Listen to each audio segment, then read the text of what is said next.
fue, se aprobó la reforma judicial tan cacareada, tan llevada y tan traída. Ahora sí que sería la cereza del pastel del presidente López Obrador. Y nosotros podríamos haber entrevistado pues, a muchos políticos, tanto de un partido como de otro, de un bando, de otro, de una coalición, de otra. Pero preferíamos entrevistar a alguien que fuera neutral, alguien que además desde meses atrás siempre nos dijo, Ray, y al público que se sintoniza con este espacio, las cosas vienen de una manera. Algunos no lo creían. Está con nosotros nada más y nada menos que Roy Campos, el presidente de Consulta Mitofsky. Roy, qué gusto saludarte. Muy buenas tardes. Buenas tardes, Raimundo.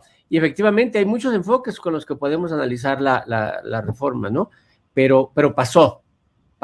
Oye, Roy, te quiero hacer la pregunta. A ver, tú que eres un hombre mesurado, un hombre, bueno, pues por eso tu profesión, ¿no? Actuario. Roy, ¿este es el terremoto del 2024 de septiembre?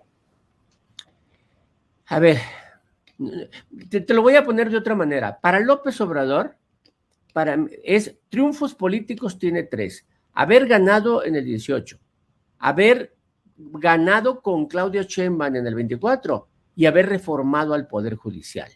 Son sus 3 triunfos, porque el impacto de esto es impresionante. A partir de este momento, no hay ningún poder que en este momento, bueno, después de que se aplique la reforma judicial, pero que en este momento la 4T tenga un contrapeso importante. Tiene el Ejecutivo, tiene la mayoría calificada en el Legislativo, en los 2 legislativos, y va a tener la posibilidad de elegir a los jueces, no a un juez más o a 2 jueces más, sino a los 9 que pretende. Entonces, creo que es un triunfo para López Obrador, para su movimiento, muy importante. Por eso te decía, nosotros siempre estamos en ascuas, me imagino que la gran mayoría de mexicanos y mexicanas estamos esperando en septiembre un terremoto, 85, 17, y alguno más que termino que se me pasa. Por eso te decía, de esa magnitud podríamos tratarlo con esa, sí, definitivamente, ¿verdad? Sí. No, ya ahorita tendrías que pensar cómo pueden echar para atrás esta reforma, que la 4T no tenga un tercio y que se junten. Ya está muy difícil. Mira, pero voy a aprovechar uno de los que mencionaste de que yo fui desde el principio que te decía, así venía lo de Claudia, por más que se decía, para hablar algo. Ayer vimos afuera de la Cámara de Senadores y luego de la Cámara Antigua de Senadores en Jicotenca, o sea, las dos, un movimiento de trabajadores y de alumnos. Los vimos, ¿no? Como nunca lo habíamos visto. Eso no hay antecedente. No eran partidos políticos. Ojo, no era una oposición partidista. Eran empleados y eran alumnos. Su movimiento es auténtico en el sentido de que sienten que se les afecta algo, si no, no lo hacen. Ellos sienten que su carrera, su proyecto de vida se ve afectado, porque ellos pensaban hacer una carrera judicial y le dicen, no, ahora hay que irte a la votación. O sea, ¿no? Y si no te votas, pues no eres. Entonces, ellos se sienten afectados. La pregunta es, ¿dónde estaban en las elecciones? O sea, ¿por qué no los vimos en las elecciones? Porque la propuesta de reforma se hizo el 5 de febrero, es decir, ya se conocía. Y luego, en campaña, Claudia Sheinbaum hizo suyo el plan C y todo Morena decía, hay que votar por Morena para el plan C y aplicar reformas. Y nunca salieron ellos a votar. Entonces, déjame darte la explicación por qué. Ahorita que dijiste, aquí está la consecuencia de haber inventado encuestas.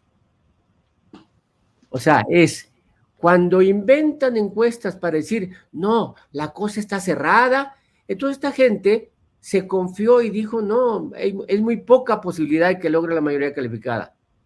Ahí hay tienen que asumir la consecuencia aquellos que inventaron encuestas y hicieron que estos grupos se desmotivaran en la lucha.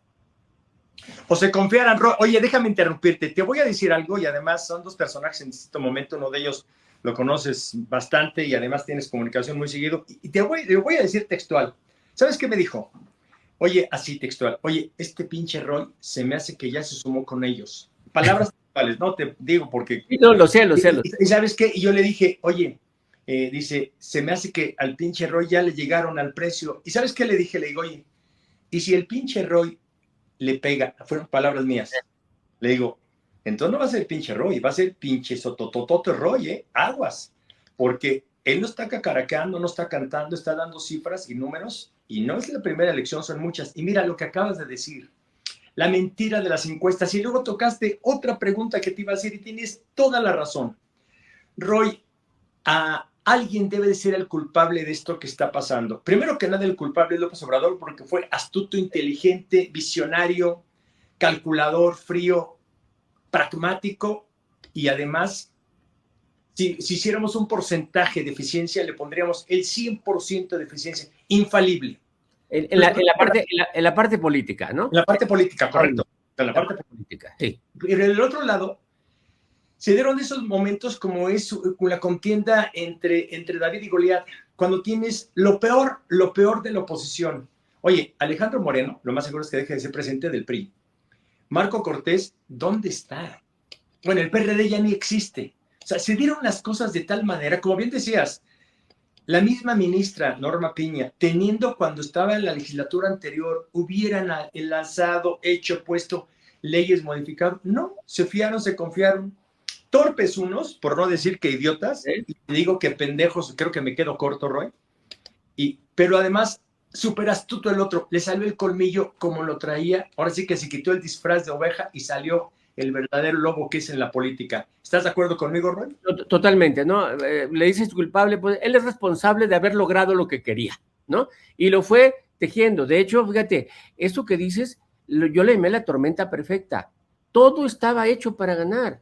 O sea, todo estaba hecho, un presidente popular, programas sociales, una candidatura disciplinada, gobiernos estatales, empezar arriba en las encuestas, todo estaba una tormenta perfecta y del otro lado, peleados entre los partidos y con una imagen negativa de los partidos, ¿no? Y la prueba es lo que estamos viendo, ¿no? Lo que vimos, a ver, lo que pasó ayer con el senador Yunes, también es culpa de Marco Cortés.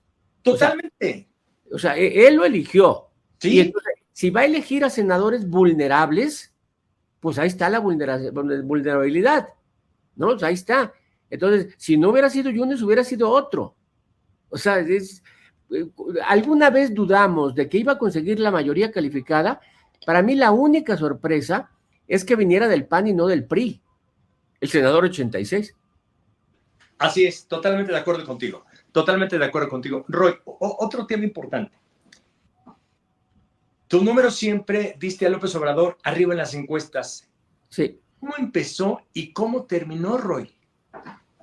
Mira, empezó mejor que hoy, pero lo que tiene de hoy arriba el 60%, que hoy tiene arriba el 60, 61, 62%, es más a lo que tenía hace un año, hace 2 años, hace 3 años, hace 4 años. Es decir, el desgaste de gobierno con pandemia, con caída económica, con la inseguridad sin mejorar, con sistema de salud, con padres de niños con cáncer, con madres de desaparecidos, con todos los problemas que uno pudiera tener, su desgaste de gobierno no se refleja en su aprobación. ¿Por qué? Porque su aprobación está muy ligada a él y él sigue siendo, yo voy a decir si ahorita buscamos en México líderes, pues creo que es el único líder político real que hay. O sea, Claudia está en ese camino, pero el único líder es él, ¿no? Y yo te diría que es el líder de lo que va del siglo, porque efectivamente, a ver, fue líder Peña Nieto, pues mientras duró, no fue fueron líderes efímeros donde les dio, pero en este momento López Obrador ha sido líder desde el 2001, cuando era jefe de gobierno y siguió siendo líder. Entonces yo creo que el liderazgo de López Obrador le da para una aprobación, un sentimiento de triunfo, a la gente no le gustan algunas cosas, incluso siempre hago burla de que cuando él dice tengo otros datos, o cuando dijo estamos como Dinamarca, sus seguidores saben que se está burlando de los demás y se divierten con él en que se enojen sus adversarios. Oye, por cierto, quien te haya dicho esto que me vendí, en campaña lo sufrí hasta en términos familiares. O sea, cada vez que uno decía preferencias, o sea, ellos no podían entender que hubiera cifras no compradas. O sea, no conciben eso, ¿no? Y entonces... Hasta a mí me invitaban a la porque te invitaban a, te dice, Ray, tú eres no sé qué, ya sabes esto, y cuánto te dieron, y por dónde traes.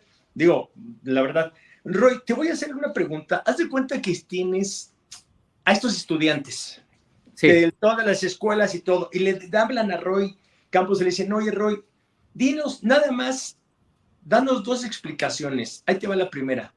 ¿Por qué sucedió esto en el gobierno de López Obrador? ¿Cuál fue la causa del triunfo para que los chavos, los estudiantes, los que se sienten aludidos o afectados, y dinos cuál fue la causa de la derrota? Ejemplifícalo delante de un escenario que quieres, un auditorio nacional, un zócalo. ¿Qué les dirías? Mira, primero no se puede una sola causa, es multifactorial el tema, ¿no? Primero es, ¿por qué gana? O sea, ¿por qué gana es el 18?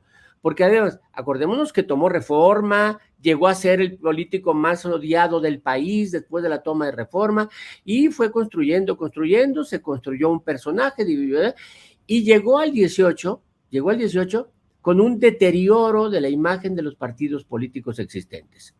O sea, en ese momento, a ver, acordemos de la aprobación que tenía Peña Nieto, ¿no? Y el PAN, bueno, Peña Nieto había llegado porque el PAN había estado mal. Es decir, el deterioro de los partidos tradicionales hace que gane López Obrador con un discurso antisistémico, donde la gente lo que quería es que se fueran los que estaban. No ganó con ninguna propuesta. A partir de que gana López Obrador empieza a hacer la campaña del 24. Empieza a hacer. No puede entenderse el resultado del 24 sin la mañanera. O sea, no puede entenderse.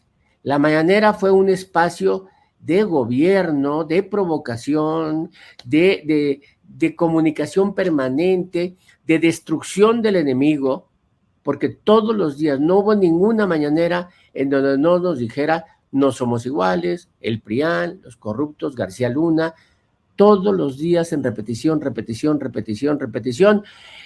Alguien me decía como a los 2 años, la gente se va a cansar de que le digan lo mismo. Y decía yo, bueno, yo tengo parientes que han ido a misa desde los 8 años y siguen diciéndoles lo mismo. Y ahí siguen yendo a misa y les siguen creyendo. O sea, quieren oír lo que quieren oír. Entonces sus seguidores se fueron haciendo. Y la otra, cuando tú ves cómo fue haciéndose de los gobiernos locales. A ver, llegó el día de la elección con 23 gobiernos locales, fue ganando elecciones locales. Lo acusaron de haber pactado con gobernadores priistas, pues a la mejor, ¿no? O sea, pues a la mejor. Tenemos cónsules, tenemos senadores hoy que son de Morena, tenemos que si pactaron, pues al final de cuentas llegó con control territorial. Hoy tiene un poder impresionante, ya se va y le va a heredar a Claudia Sheinbaum un gran poder. Eso lo vamos a aplicar, si te parece bien, cuando entre Claudia Sheinbaum. La otra, ¿por qué pierde la oposición? ¿Cuál fue el meollo del asunto? ¿Por qué? Ya vimos cuáles fueron las características del triunfo, de la victoria. ¿Por qué? Mira, yo voy a usar una palabra de burla es de López Obrador, se hamburguesó. ¿no? O sea, ¿no? Se hamburguesó, ¿no? Efectivamente, se hamburguesó, se heredaron puestos. Mira, cuando tú ves en el PAN cómo se han elegido, desde Gustavo Madero le cedió el lugar a Anaya. Anaya se lo cede a Cepeda. Cepeda se lo cede a Marco Cortés. No hay democracia. O sea, el PAN se cerró y de repente eran grupos de poder que se adueñaron. Y en el caso del PRI, ¿quién iba a pensar que el poderoso PRI terminara con dueño? O sea, ¿dónde están estos lobos de mar como Manlio, que ya fue expulsado, Osorio, que ya no está, estos lobos de mar políticos que Alito se los comió y se quedó como dueño del PRI? Son dueños que se interesaron más en sus beneficios, y ahí están en las listas ellos, y no hicieron la lucha por el país, no están preocupados. El día de ayer, cuando se aprobaba la reforma, veía cómo de repente discursos encendidos de una chava del PAN, y atrás estaban Marco y Alito, muertos de risa, saludando gente. O sea, sí que dijeras tú que estaban muy preocupados, no. Oye, nunca estuvieron, ni siquiera en la campaña, yo lo decía en mi programa, Cada que había un exabrupto con Xochitl, ¿dónde aparecían ellos? ¿Quién la defendía? ¿Quién venía a dar la cara? No, Xochitl era una guerrera, se fue a la guerra, pero sola, ¿eh? Se fue con su huipil y sus guaraches y a pelear con la Honda, ya sabes que allá en los pueblos o a pedradas, y aquellos haciéndose así, majes. La verdad es que ese es el caso. Roy, la última pregunta, sé que estás ocupado y gracias por haber tomado esta comunicación. Roy, ¿qué le espera a México de aquí en adelante desde tu punto de vista? Mira, vamos a vivir un periodo de partido único. No voy a usar la palabra como otros dicen que si de dictadura, no, eso es de partido único como lo tuvimos mucho tiempo. Hasta 88 había partido único, hasta 88, ¿no? Salinas ya no tuvo mayoría calificada, pero si sumas el PAN y el PRI, como Morena acostumbra hacerlo, pues también tuvimos en el periodo de Peña Nieto, con el Pacto por México, tuvimos partidos con mayoría calificada que se llenaron de reformas. Entonces, ¿qué nos espera? Pues una etapa de partido único donde prácticamente tienen la capacidad de cambiar la Constitución, de cambiar leyes, de mover lo que sea. O sea, no hay elección de gobernador hasta el 27, hay 3 años de periodo para procesar este tipo de vida. La responsabilidad puede gobernar bien o puede gobernar mal Claudia, pero ya depende de ella, porque eso es lo que nos espera, depende de ella. Tiene todo el poder para hacerlo. Ahora, depende de ella tomar buenas decisiones. Yo no estoy asustado. O sea, no me gusta un país sin equilibrios, no me gusta, pero tampoco me voy a cortar las venas y me voy a ir del país. O sea, es un país en donde quiero vivir y simplemente estoy deseando que le vaya bien a Claudia, no tenemos de otra. ¿Pero qué nos espera? Pues yo creo que, por ejemplo, espero que haya reducción de la pobreza, que haya reducción de la seguridad. Si reduce la seguridad, creo que es misión cumplida. Es el principal tema. Estoy totalmente de acuerdo contigo, yo también pienso lo mismo, yo tampoco me voy a ir del país, yo sí tengo confianza, pero el caso de Claudia, si te parece bien, Roy, estamos a 10. Platicamos luego. ¿Te parece bien si nos volvemos a comunicar cuando ya tome Claudia posesión a partir del los primeros días de octubre, para que ahora sí nos digas con cuánto empieza Claudia en el sondeo? Me imagino que lo vas a tener. Otra, ¿qué va a suceder de ahí en adelante? Porque sí, Claudia tiene la mesa más que puesta para darle el banquetazo, aprovechando que viene el 15. Oye, y luego hay que ver cómo es López Obrador de expresidente. Ese es otro punto importante, te digo, no la tocamos porque sigue estando vigente hasta el último día, pero ya cuando Claudia tome con estas condiciones, ¿cuál va a ser la función de la doctora Claudia Sheinbaum? Yo particularmente sí le tengo confianza porque lo demostró en la pandemia, lo demostró en la situación de la economía, el cubrebocas, pero la otra, como bien dices, ¿y López Obrador dónde? ¿Realmente retirado o ahí jugando como el ajedrez? Roy, como siempre, un gusto saludarte, muy buenas tardes. Hasta luego, Raimundo, saludos a todos.